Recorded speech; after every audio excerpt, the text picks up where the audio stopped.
19년 결혼 생활 중 가장 소중하게 여긴 게 가족 캠핑이었다. 매달 둘째 주 토요일이면 어김없이 짐을 싸서 떠났다. 대기업 품질관리부 차장이라는 직책이 주는 스트레스도 야근으로 쌓인 피로도 자연 앞에서는 모두 사라졌다. 아내 수연이는 처음엔 싫어했다. 벌레 무섭다고 불편하다고 투덜댔다. 하지만 몇 번 다녀온 후부터는 오히려 더 적극적이 되었다. SNS에 올릴 사진 찍기에 바빴고 캠핑 용품도 하나씩 늘려갔다. 여보, 이번엔 성훈애도 같이 가면 어때? 3개월 전부터 수연이가 자주 하는 말이었다. 한성우, 내 고등학교 동창이자 지금은 보험 설계사로 일하는 놈이었다. 작년 동창회에서 20년 만에 다시 만났는데 의외로 가정적이고 성실한 모습이었다. 처음에는 반가웠다. 얘 친구와 가족끼리 어울린다는 게 나쁘지 않았으니까. 아들 민호도 성우 아들과 또래라 금세 친해졌다. 하지만 뭔가 이상했다. 수연이가 성훈의 가족을 만날 때마다 유독 신경 쓰는 모습이 눈에 띄었다. 평소보다 화장을 진하게 하고 새 옷을 입고 나섰다. 캠핑 갈 때도 마찬가지였다. 산에 가는데 굳이 그렇게까지 해야 해? 내가 물으면 웃으며 대답했다. 사진 찍을 때 예뻐 보여야지. 당신도 좀 신경 써. 그럴듯한 대답이었다. 하지만 가슴 한구석이 불편했다. 지난달 설악산 캠핑에서 결정적인 순간이 왔다. 저녁 식사 후 모닥불 앞에 앉아 있는데 수연이와 성우가 자꾸 눈빛을 주고받는 게 보였다. 처음엔 착각인 줄 알았다. 하지만 아니었다. 화장실 좀 다녀올게. 수연이가 자리를 뜨자 10분 후 성우도 슬그머니 사라졌다. 둘 다 30분이 넘어서야 돌아왔다. 화장실에서 그렇게 할 일이 뭐가 있을까? 그날 밤 텐트 안에서 뒤척이며 생각했다. 19년을 함께 산 아내를 의심한다는 게 말이 되나?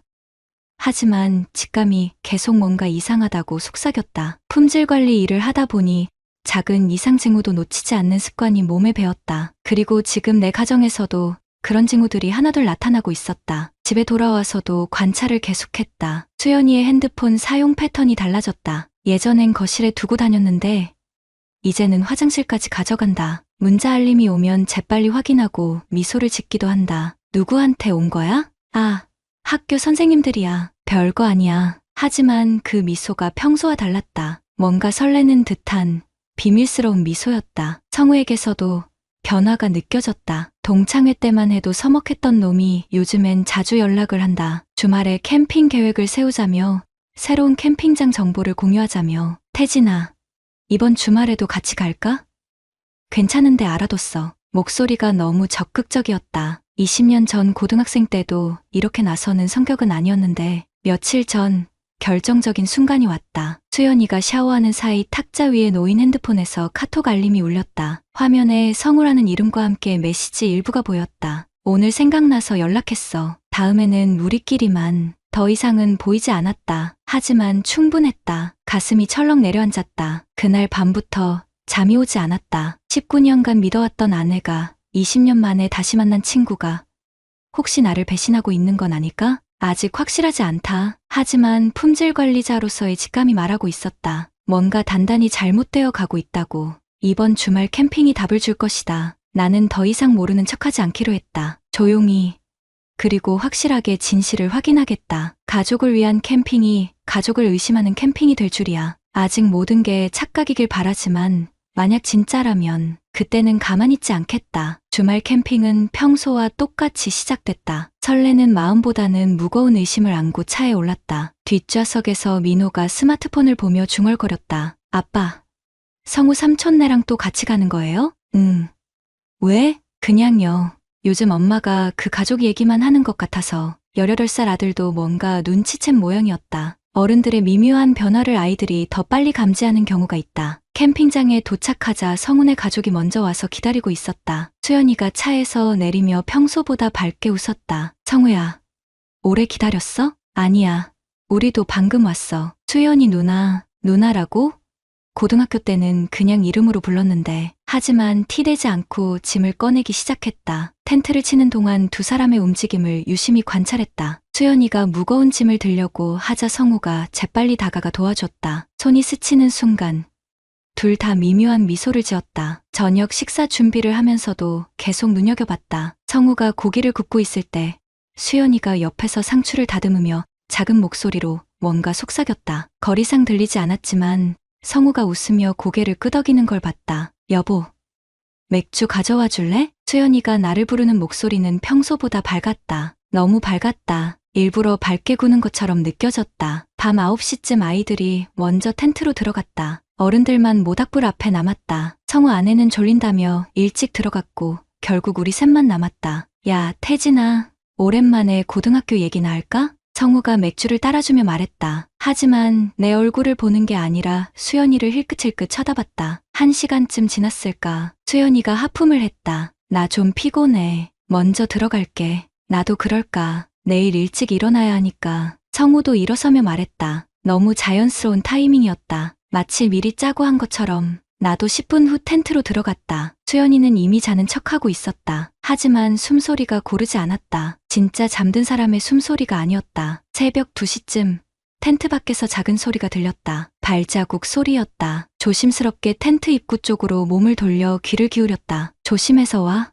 수연이의 목소리였다. 속삭이는 듯했지만 분명히 들렸다. 애들 깰까봐 걱정됐어. 성우의 목소리도 들렸다. 두 사람이 텐트에서 20m쯤 떨어진 곳에서 만나고 있었다. 가슴이 쿵쾅거리기 시작했다. 19년 결혼 생활에서 느껴본 적 없는 감정이었다. 분노도 슬픔도 아닌 묘한 공허감이 몰려왔다. 10분 정도 지난 후 발자국 소리가 다시 들렸다. 수연이가 텐트로 돌아왔다. 조심스럽게 침낭 속으로 들어가는 소리. 그리고 이번에는 정말 잠든 것 같은 규칙적인 숨소리. 잠이 오지 않았다. 새벽 5시까지 천장을 바라보며 생각에 잠겼다. 확실한 증거는 아니지만 상황상 의심할 수밖에 없었다. 다음날 아침 평소처럼 행동했다. 아무것도 모르는 척, 아무것도 변하지 않은 척. 하지만 마음속으로는 결심했다. 더 이상 추측에만 의존하지 않겠다고. 집으로 돌아오는 길, 민호가 조심스럽게 말을 꺼냈다. 아빠, 어젯밤에 이상한 거 보신 거 아니에요? 뭘? 엄마가 밤중에 나갔다 들어왔어요. 제가 화장실 가려고 일어났는데 아들도 봤구나. 18살이면 다 아는 나이다. 그래? 아마 화장실 갔다 온 거겠지. 근데 성우 삼촌도 그 시간에 밖에 있었어요. 더 이상 말하지 않았다. 하지만 서로 무슨 뜻인지 알고 있었다. 집에 도착한 후 수연이는 평소보다 부산스럽게 움직였다. 빨래를 하고 청소를 하고 저녁을 준비했다. 죄책감의 표현일까? 아니면 들킨 게 아니라는 확신 때문일까? 저녁 식사 때 자연스럽게 물어봤다. 어젯밤에 잠 잘 잤어? 응. 왜? 밤중에 뭔가 소리가 나는 것 같던데. 아, 화장실 갔다 왔어. 깨웠나? 너무나 자연스러운 대답이었다. 하지만 그 자연스러움이 오히려 더 의심스러웠다. 그날 밤부터 본격적인 관찰이 시작됐다. 품질 관리 업무로 단련된 세심함을 발휘해서 아내의 모든 행동을 기록하기 시작했다. 핸드폰 사용 패턴, 외출 시간, 옷차림의 변화, 표정의 변화까지. 의심을 확신으로 바꾸려면 더 확실한 증거가 필요했다. 아직 분노는 오지 않았다. 그보다는 차가운 실망감이 마음을 지배하고 있었다. 19년을 함께 산 사람이 이럴 수 있을까 하는 배신감과 함께. 하지만 한 가지는 분명히 결심했다. 만약 내 의심이 사실이라면 그때는 절대 가만히 있지 않겠다고. 캠핑에서 돌아온 후 일주일 동안 아내의 모든 행동을 관찰했다. 품질 관리 업무로 단련된 세심함이 이런 곳에 쓰일 줄은 몰랐다. 작은 변화도 놓치지 않고 기록했다. 수연이의 핸드폰 사용 시간이 평소보다 30% 늘었다. 특히 밤 10시 이후와 오전 9시 전 사용량이 급증했다. 학교 출근 전 화장실에서 보내는 시간도 길어졌다. 15분이 기본이었다. 가장 결정적인 단서는 엿새째 되는 날 발견했다. 수연이가 샤워하는 동안 탁자 위 핸드폰에서 카톡 알림이 연달아 울렸다. 화면에 성우라는 이름과 함께 메시지가 떴다. 오늘 하루 어땠어? 계속 생각났어. 다음 주말에는 우리끼리만 만날 수 있을까? 태진이 형한테는 비밀이야. 알지? 더 이상 확인할 필요가 없었다. 심장이 차갑게 가라앉는 느낌이었다. 19년 결혼 생활에서 처음 느껴보는 감정이었다. 샤워에서 나온 수연이가 핸드폰을 확인하더니 재빨리 메시지를 지웠다. 그리고 평소와 똑같이 행동했다. 머리를 말리고 크림을 바르고 내일 입을 옷을 준비했다. 여보, 내일 늦을 것 같아. 학교에서 회식이 있어. 너무나 자연스러운 거짓말이었다. 하지만 이제 모든 게 달리 보였다. 그날 밤 민호가 내 방으로 들어왔다. 18살이 된 아들은 이미 모든 상황을 파악하고 있는 것 같았다. 아빠, 엄마 요즘 이상하지 않아요? 조심스럽게 묻는 아들의 목소리에서 걱정이 느껴졌다. 왜 그렇게 생각해? 핸드폰만 계속 보고 외출도 자주 하고 그리고 성우 삼촌 얘기만 해요. 아들도 다 알고 있었다. 어른들이 감추려 해도 아이들의 직감은 예리하다. 민호야, 아빠가 뭔가 확인해 볼 게 있어. 너는 평소처럼 행동하고 있어. 네. 아빠, 제가 도울 일 있으면 말해요. 든든한 아들이었다. 이 상황에서 내 편이 되어주는 사람이 있다는 게 큰 위로였다. 다음 날부터 본격적인 증거 수집에 들어갔다. 먼저 가족 공용 컴퓨터에서 카드 사용 내역을 확인했다. 지난 3개월간의 기록을 꼼꼼히 살펴보니 이상한 결제들이 눈에 띄었다. 모텔 결제 내역이 3번 있었다. 모두 평일 낮 시간대였다. 수연이가 학교에서 일한다고 했던 날들이었다. 그리고 매번 성우의 보험회사 근처 지역이었다. 커피숍 결제도 의심스러웠다. 같은 곳에서 2인분 주문이 반복됐다. 수연이 혼자 갈 리 없는 고급 카페들이었다. 심지어 속옷 쇼핑몰 결제까지 있었다. 결혼 19년 만에 처음 보는 브랜드였다. 가격도 평소보다 3배는 비쌌다. 모든 걸 엑셀 파일로 정리했다. 날짜, 시간, 장소, 금액, 상황까지. 품질 관리자로서의 습관이 이런데도 도움이 됐다. 일주일 후 결정적인 순간이 왔다. 수연이가 또 회식이라며 늦는다고 했다. 하지만 이번엔 미리 준비했다. 민호에게 부탁해서 수연이 나간 후 30분 뒤에 전화를 걸어달라고 했다. 엄마, 숙제 모르는 게 있어서요. 지금 어디세요? 민호의 전화를 받은 수연이의 목소리가 당황스러워 보였다. 잠깐만. 시끄러워서 밖으로 나갈게. 배경에서 들리는 소리는 식당이 아니었다. 너무 조용했다. 그리고 문 여닫는 소리 후에 차 소리가 들렸다. 30분 후 민호가 보고했다. 아빠, 엄마가 식당에 있는 게 아닌 것 같아요. 너무 조용했어요. 이제 확신이 섰다. 하지만 감정적으로 행동하면 안 됐다. 더 확실한 증거가 필요했다. 다음날 변호사 사무소에 전화했다. 이혼 전문 변호사와 상담 약속을 잡았다. 모든 증거를 정리해서 가져갔다. 이 정도 증거면 불륜이 거의 확실합니다. 상간자 소송도 충분히 가능하고요. 40대 여성 변호사는 내 자료를 보며 고개를 끄덕였다. 위자료는 어느 정도 나올까요? 불륜 기간과 정도를 보면 3천만 원에서 5천만 원 사이로 예상됩니다. 증거가 명확하니까 승소 가능성은 99%예요. 법적으로도 문제없다는 확신을 얻었다. 이제 마지막 확인만 남았다. 집으로 돌아오는 길에 성우에게 전화를 걸었다. 오랜만에 동창끼리 술 한잔 하자고. 성우는 조금 당황하는 듯했지만 만나자고 했다. 그날 저녁 성우와 단둘이 앉았다. 몇 잔 마신 후 자연스럽게 화제를 돌렸다. 요즘 우리 수연이가 많이 밝아졌더라. 너도 봤지? 아, 그래? 원래 밝은 성격 아니었어? 예전과는 달라. 뭔가 새로운 활력이 생긴 것 같아. 성우의 얼굴이 미묘하게 변했다. 뭔가 숨기고 있다는 표정이었다. 혹시 누나가 다른 남자라도 만나는 거 아니야? 농담조로 던진 말에 성우가 깜짝 놀라며 맥주를 쏟았다. 야, 무슨 소리야. 그런 일 있을 리 없잖아. 하지만 목소리가 떨렸다. 그리고 눈을 제대로 마주치지 못했다. 그날 밤 집에 돌아와서 마지막 결심을 했다. 더 이상 관찰하고 기다리지 않겠다. 19년 결혼 생활을 이렇게 더럽힐 수는 없었다. 민호에게 말했다. 아들아, 이제 정리할 때가 온 것 같다. 아빠, 저는 아빠 편이에요. 끝까지. 18살 아들의 든든한 말이 큰 위로가 됐다. 이제 모든 준비는 끝났다. 증거도, 법적 검토도, 마음의 준비도. 다음 단계는 진실을 공개하는 것이다. 가족을 위한 캠핑에서 시작된 의심이 이제 확신이 되었다. 그리고 그 확신을 바탕으로 정의를 구현할 시간이 왔다. 모든 증거를 정리한 후 일주일을 더 기다렸다. 감정적으로 행동하면 안 됐다. 완벽한 타이밍을 잡아야 했다. 그 타이밍은 정기 캠핑 모임이었다. 매월 둘째 주 토요일, 우리 가족과 성은의 가족, 그리고 다른 2가족까지 총 4가족이 모이는 자리였다. 오늘은 그들이 가장 안전하다고 생각하는 공간에서 진실을 드러낼 예정이었다. 수연이는 평소보다 더 들떠 보였다. 새로 산 아웃도어 의류를 입고 거울 앞에서 한참을 서 있었다. 오늘 날씨가 좋네. 사진 많이 찍어야겠어. 그 말에 차가운 웃음이 나왔다. 사진은 정말 많이 찍힐 것이다. 다만 원하는 종류의 사진은 아닐 테지만. 캠핑장에 도착하자 성우가 반갑게 손을 흔들었다. 평소와 다름없는 모습이었다. 하지만 내 눈에는 모든 게 달리 보였다. 수연이를 바라보는 성우의 시선, 성우에게 건네는 수연이의 미소까지. 텐트를 치는 동안에도 2사람은 자연스럽게 서로를 의식했다. 20년 지기 친구를 속이고 19년 함께한 아내를 빼앗는 일이 이렇게 쉬운 건가? 점심을 먹고 난 후 다른 가족들이 산책을 나갔다. 아이들도 따라갔다. 어른 6명만 캠프 테이블 주위에 앉았다. 오늘 날씨가 정말 좋네요. 성우 아내가 말했다. 이 사람은 남편의 불륜을 알고 있을까?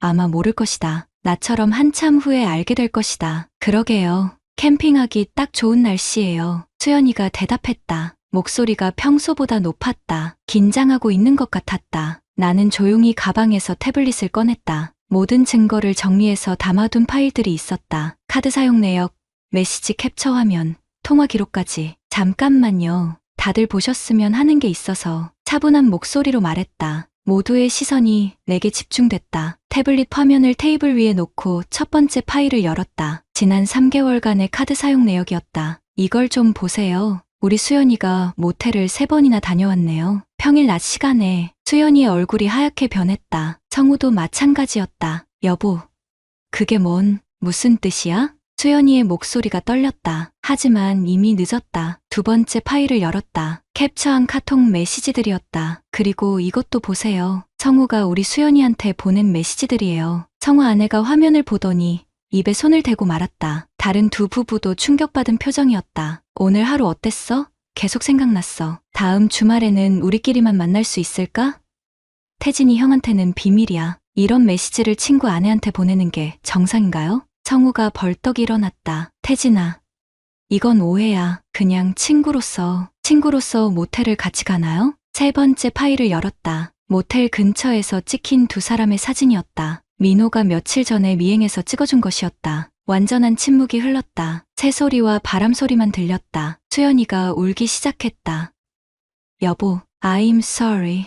정말 미안해. 한순간의 실수였어. 하지만 내 마음은 이미 차갑게 식어 있었다. 한순간의 실수가 3개월이나 계속되나요? 그것도 내 친구와? 성우 아내가 일어서며 소리쳤다. 당신 정말 그런 거예요? 19년 동안 절속인 거예요? 성우는 아무 말도 하지 못했다. 고개만 숙이고 있었다. 다른 두 부부는 어떻게 반응해야 할지 몰라 당황하고 있었다. 이런 상황을 캠핑장에서 목격하게 될 줄은 꿈에도 몰랐을 것이다. 나는 천천히 일어났다. 19년 결혼 생활 동안 한 번도 의심해 본 적 없었어요. 그런데 내가 가장 신뢰했던 두 사람이 나를 바보로 만들고 있었네요. 수연이가 내 팔을 붙잡았다. 여보, 다시 시작할 수 있어. 그 사람과는 끝났어. 진짜 끝났어. 차갑게 팔을 뿌리쳤다. 이미 늦었어요. 변호사와 상담도 다 끝났고 상간자 소송 준비도 다 됐어요. 성우가 깜짝 놀라며 고개를 들었다. 태진아, 법적으로 문제 삼을 거야? 당연하죠. 친구라고 봐주는 시대는 끝났어요. 위자료 3천만 원 각오하세요. 성우 아내가 흐느끼기 시작했다. 다른 부부들도 이 상황이 어디까지 갈지 모르겠다는 표정이었다. 그때 아이들이 산책에서 돌아왔다. 민호가 상황을 파악하고 내 옆으로 다가왔다. 아빠, 괜찮으세요? 응, 괜찮다. 이제 진실이 밝혀졌으니까. 수연이가 민호에게 말했다. 민호야, 엄마가 잘못했어. 정말 미안해. 민호는 차갑게 대답했다. 엄마, 아빠를 왜 그렇게 힘들게 하셨어요? 19년 동안 아빠가 얼마나 엄마를 사랑했는데 18살 아들의 말이 가장 날카로웠다. 캠핑은 그대로 끝났다. 성훈의 가족은 급하게 짐을 싸서 떠났고 다른 두 가족도 어색해하며 자리를 피했다. 우리 가족만 남았다. 아니, 이제 가족이라고 할 수 있을까? 수연이 씨, 집에 가서 짐 싸세요. 이제 끝났어요. 수연이가 마지막으로 애원했다. 여보, 한 번만 더 기회를 줘. 정말 후회하고 있어. 기회는 3개월 동안 충분히 있었어요. 그때 왜 생각 안 했어요? 차에 오르면서 민호가 말했다. 아빠, 잘하셨어요. 저는 아빠가 자랑스러워요. 19년 결혼 생활이 캠핑장에서 끝났다. 하지만 후회는 없었다. 진실을 숨기고 사는 것보다는 차라리 당당하게 새로 시작하는 게 나았다. 이제 법정에서 마무리할 일만 남았다. 캠핑장에서의 공개 이후 모든 일이 빠르게 진행됐다. 수연이는 그날 밤 집에 돌아와 짐을 쌌다. 19년치 추억이 담긴 물건들을 박스에 담으며 계속 울었지만 내 마음은 이미 차갑게 식어 있었다. 여보, 정말 마지막이야? 다시 생각해 볼 수 없어? 마지막까지 매달렸지만 대답하지 않았다. 이미 결정된 일이었다. 민호는 놀랍도록 성숙한 반응을 보였다. 아빠, 저는 아빠와 살 거예요. 엄마 선택을 이해할 수 없어요. 18살 아들의 단호한 말이 큰 위로가 됐다. 적어도 내 편에 설 사람은 있었다. 이혼 절차는 생각보다 복잡했다. 수연이가 처음에는 협의 이혼을 거부했다. 한 번 더 기회를 달라며 버텼다. 하지만 증거가 너무 명확했다. 결국 3개월 후 협의 이혼에 동의했다. 재산 분할은 상당히 유리하게 진행됐다. 수연이의 불륜이 명백한 이혼 사유였기 때문에 집과 예금의 70%를 가져갈 수 있었다. 민호의 양육권도 당연히 내가 가져갔다. 아빠, 엄마 없어도 우리 잘 살 수 있을 거예요. 민호의 말에 고개를 끄덕였다. 정말 그럴 것 같았다. 더 중요한 건 상간자 소송이었다. 성우를 상대로 한 위자료 청구 소송은 6개월 만에 결론이 났다. 변호사의 예상대로 거의 완승이었다. 법정에서 성우는 초라한 모습이었다. 20년 지기 친구를 배신한 대가가 어떤 건지 이제야 깨닫는 것 같았다. 피고는 원고에게 위자료 3,500만 원을 지급하라. 판사의 선고를 들을 때 가슴이 후련해졌다. 돈 때문이 아니었다. 정의가 구현됐다는 느낌 때문이었다. 성우는 법정을 나서면서 한번 뒤돌아봤다. 미안하다는 표정이었지만 너무 늦었다. 친구로서의 신뢰는 이미 완전히 깨져버렸다. 성우 가족도 결국 이혼했다는 소식을 들었다. 캠핑 모임 사람들을 통해서였다. 성우 아내가 남편의 불륜을 용서하지 못했던 것이다. 한 번의 잘못된 선택이 두 가정을 모두 파괴한 셈이었다. 수연이는 원룸으로 이사해서 혼자 살고 있었다. 가끔 민호를 만나려 했지만 아들이 거부했다. 엄마, 아직은 만나고 싶지 않아요. 시간이 필요해요. 민호의 상처도 깊었던 것 같다. 어머니의 배신을 직접 목격한 18살 아들의 마음을 헤아리기 어려웠다. 그로부터 6개월이 지났다. 이제 새로운 일상에 적응했다. 민호와 단둘이 사는 삶이 처음엔 어색했지만 점차 익숙해졌다. 오히려 더 솔직하고 편안한 관계가 됐다. 아빠, 이번 주말에 캠핑 가요. 민호가 제안했다. 둘이서?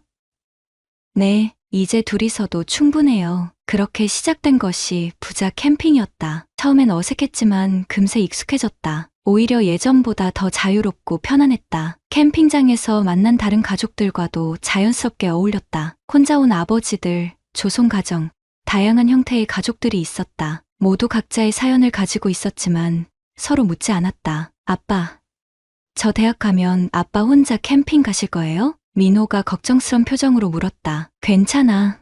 혼자서도 충분히 즐길 수 있어. 실제로 그랬다. 솔로 캠핑도 나쁘지 않았다. 아무도 신경 쓸 필요 없이 내가 하고 싶은 대로 할 수 있었다. 유튜브 채널도 시작했다. 아빠와 아들의 캠핑 일기라는 이름으로. 처음에는 기록용이었는데 구독자가 점점 늘어났다. 비슷한 상황에 아버지들이 공감하고 위로받는 댓글들이 달렸다. 저도 비슷한 상황을 겪었는데 큰 위로가 됩니다. 아버지와 아들의 관계가 너무 부럽네요. 정말 잘 정리하셨어요. 본받겠습니다. 이런 댓글들을 보면 내가 겪은 일이 헛되지 않았다는 생각이 들었다. 민호는 대학 진학을 앞두고 있었다. 성적도 좋아졌고 친구들과의 관계도 더 깊어졌다. 오히려 예전보다 더 성숙해진 것 같았다. 아빠, 대학 가서도 방학에는 같이 캠핑 가요. 그럼, 당연하지. 어느 날 캠핑장에서 수연이를 우연히 만났다. 혼자 와 있었다. 많이 야위어 있었다.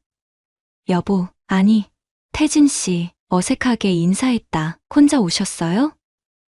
응, 가끔 혼자 와서 생각 정리를 해. 대화는 길지 않았다. 서로 할 말이 없었다. 다만 그녀도 나름대로 후회하며 살고 있다는 걸 느꼈다. 민호와 수연이의 관계도 조금씩 회복되고 있었다. 완전히 용서하지는 못했지만 그래도 한 달에 한 번씩은 만나고 있었다. 엄마도 후회하고 계신 것 같아요. 하지만 아직은 민호의 말에 고개를 끄덕였다. 시간이 해결해줄 문제였다. 1년이 지난 지금 나는 완전히 다른 사람이 됐다. 예전보다 더 당당하고 자신감 있는 사람이 됐다. 잘못된 일에 대해서는 절대 타협하지 않는다는 원칙도 생겼다. 캠핑 유튜브는 이제 3만 구독자를 넘었다. 많은 사람들이 내 이야기를 통해 위로받고 용기를 얻는다고 했다. 아빠, 정말 잘하신 것 같아요. 그때 그냥 넘어갔다면 지금도 속고 살았을 텐데. 민호의 말이 맞았다. 잘못을 덮고 넘어가는 것보다는 진실을 밝히고 새로 시작하는 게 훨씬 나았다. 지금 내 삶은 예전보다 훨씬 충실하다. 아들과의 관계는 더 깊어졌고